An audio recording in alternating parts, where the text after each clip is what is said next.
Department. It was about an hour ago that two large pressure cookers were discovered sitting about 35 feet from each other at a lower Manhattan subway station, the Fulton Street station, which is super busy this time of day. It is, of course, rush hour. We've just learned that the devices are not explosive, and that is good news. But the bad news is it looks as if somebody was trying to scare people. Yeah, police got the calls about 7:20.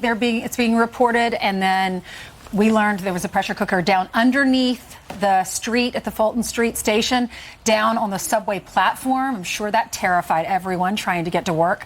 And then upstairs on the street, there was another pressure cooker. Dan Bongino's sitting with us. He happened to be filling in for Brian today, and we're so glad that you were here because you could tell us what actually was happening on the street.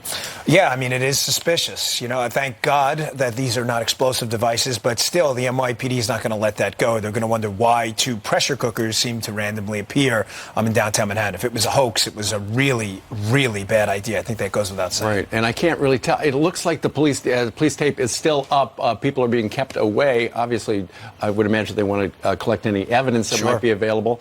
Let's bring in Wisconsin Congressman Sean Duffy and his wife, Fox News contributor Rachel Campos Duffy. Good morning, both. Good morning. Thanks for having us. Congressman, this is very disturbing. You know, it absolutely is. And, you know, you look at this, and we're having a debate about mental illness and sickness, and I know this is a hoax, and thank God it is. But it's a broader gun debate, and we realize that people in America, if you want to kill, if you want to hurt people or terrorize people, it can be guns, pressure cookers, knives, automobiles, hatchets. This stuff is out of control, and I think what this country has to do is focus on mental illness, taking care of the sickness in the country that we're not doing with just focusing on guns. Congressman, right there, that's one of the devices, an image that has been captured. That's what it looks like.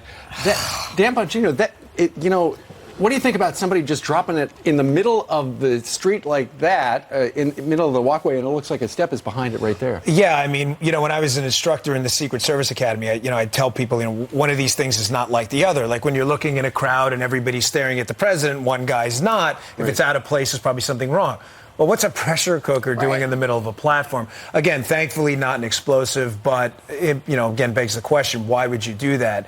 And if this was some kind of a hoax, as you were saying, I mean, what kind of psychopathology? Will they be able to find it pretty quickly? I mean, there's got to be cameras everywhere. Yeah. Cameras all over. Yeah. There are, and they have a lot of facial recognition technology now. So if this was a bad idea, the person who did it is going to find out very quickly how bad of an idea it was. And they're probably witnesses, right? Because if I'm down in the subway and I see someone walking, that's noticeable. You're going to notice some. There are, but my experience with eyewitnesses in the you see this, the cell phone era, is that the eyewitness is usually pretty awful because they're on the phone. It's not like it was when I first started policing. And people, Rachel, are going to work or they're going someplace. They're in a hurry. I don't know that they're necessarily seeing somebody just bend down for a second. I totally agree. I mean, I walked from here, from my hotel to here. I mean, I didn't notice anything around me. I was looking to see if the producers texted me. We're all, as you said, we're all on our phone or we're talking to who we're with, and we're not paying attention to what's around us. And Congressman, you're in D.C. a lot. You're in New York a lot, working here at Fox. You know how it is in these big cities. Yeah. People are busy. They're not. It's not like everybody knows. It's not a small town. So we don't pay attention. Rachel's right. We're looking at our phones. But after Boston and what happened with those pressure cookers, you set a pressure cooker in the middle of a subway.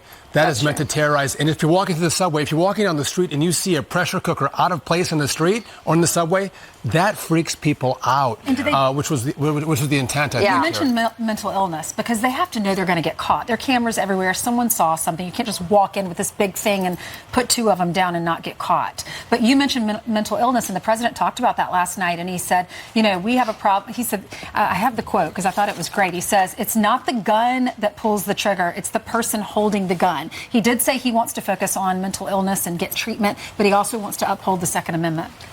Well, first of all, I think he's absolutely right. And if you look at, we're from Wausau, Wisconsin, and if you look at the mental health options that people have, there's not enough mental health providers. They don't get reimbursed enough. Not enough people are going into mental health. It's a huge problem that we have in the country. And if we could get people the treatment they need earlier, I think we would see less of these horrible incidents. And I would just say Medicare for All is going to make that worse, by the way. You're going to have less reimbursements for people in the mental health profession. And we already have a shortage of that. So if you're worried about mental health, which we should be, and in light of all these events that we're seeing, then we really should consider what will Medicare for All do to our mental health services in the United States. It's Dan Bongino, real fast. If on video, we're going to see who dropped the stuff off, but they probably wore a disguise, don't you think? Yeah, but you can only disguise yourself so much at 9 o'clock or 8:30 in the morning. I mean, walking around with a ski mask on is going to elicit some suspicion. So what's that all about? It might not be the case. It's not a ski resort, in Aspen. So all right. Okay. Duffy family. Thank you so much. Baby number 9 coming soon. Halloween. Meanwhile, what are voters in New Hampshire saying about the president's rally last night? Griff's going to have a report live from the airport diner. But first, here's Newsboys. Newsboys Unite.